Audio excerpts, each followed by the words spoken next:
جب ہم پر حالات بہت سخت ہوتے ہیں، جب ہم پر بہت کڑا وقت چل رہا ہوتا ہے، تو ہم اس کوشش میں لگے ہوتے ہیں کہ ہم ان حالات کو کسی نہ کسی طریقے سے بدل لیں، اور اس کا انتظار کر رہے ہوتے ہیں کہ یہ حالات کب بدلیں گے، میرا وقت کب اچھا آئے گا۔ اور ہم اس انتظار میں کڑتے رہتے ہیں،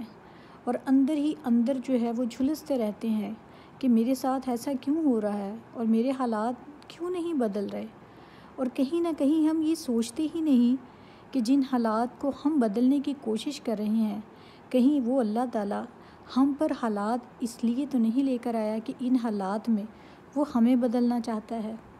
یہ صرف سوچنے کی بات ہے،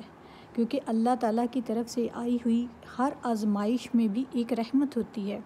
اللہ تعالیٰ آزمائش کے ذریعے ہی ہمیں آزماتا ہے،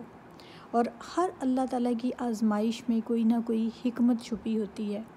کیونکہ جب ہم پر آزمائش کا وقت چل رہا ہوتا ہے، اس وقت ہم اس قدر مایوس ہو جاتے ہیں، اس قدر پریشان ہو جاتے ہیں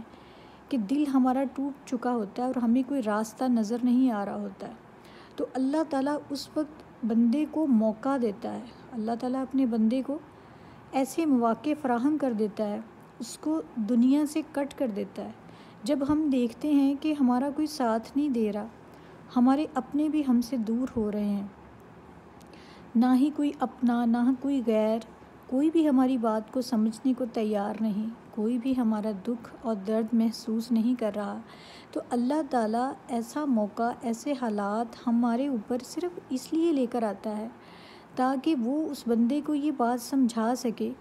کہ جب دنیا کی کوئی چیز تمہارے لیے جو ہے وہ تیار نہیں تمہاری بات سننے کے لیے، کوئی رشتہ تمہارے قریب نہیں رہا،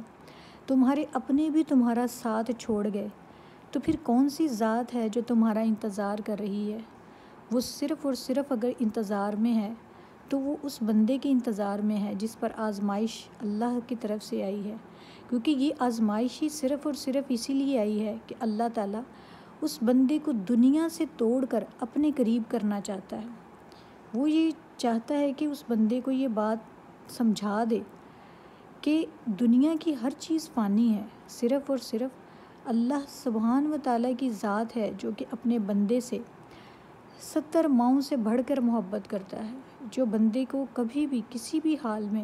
تنہا نہیں چھوڑتا۔ جب ساری دنیا ہمارا ساتھ چھوڑ دیتی ہے، ہم مایوس ہو جاتے ہیں، بکھر جاتے ہیں، ٹوٹ جاتے ہیں، اور ایسا لگتا ہے کہ کوئی بھی ہمارا درد سننے اور سمجھنے والا نہیں ہے، تب اللہ تعالیٰ کی ذات صرف ایک ہی راستہ کھلا چھوڑتی ہے ہمارے لیے، اور وہ راستہ ہے اللہ کی طرف بڑھنے کا، اور یہ ہمارے لیے موقع ہوتا ہے، اور یہ سمجھنے والوں کے لیے نشانیاں ہیں۔ جیسے قرآن پاک میں بھی ارشاد فرمایا گیا ہے کہ قرآن پاک میں ہدایت والوں کے لیے نشانیاں ہیں، تو اسی طرح سے جب آزمائش بھی آتی ہے انسان پر، تو اس بندے کے لیے اس میں نشانی چھپی ہوتی ہے جس کو اللہ سبحانہ و تعالیٰ نے ہدایت بخشنی ہوتی ہے، جس کو اللہ نے اپنی طرف بلانا ہوتا ہے۔ اس کا رجحان پھر خود بخود جو ہے وہ جب ہر طرف سے ٹوٹ جاتا ہے تو اس کو ایک ہی راستہ نظر آتا ہے، تو وہ صرف اور صرف اللہ کا راستہ ہے۔ پھر جب وہ اللہ تعالیٰ کی طرف رجوع کرتا ہے، اللہ تعالیٰ سے رو کر گڑ گڑا کر اپنے حالات جو ہے وہ اس کو سناتا ہے،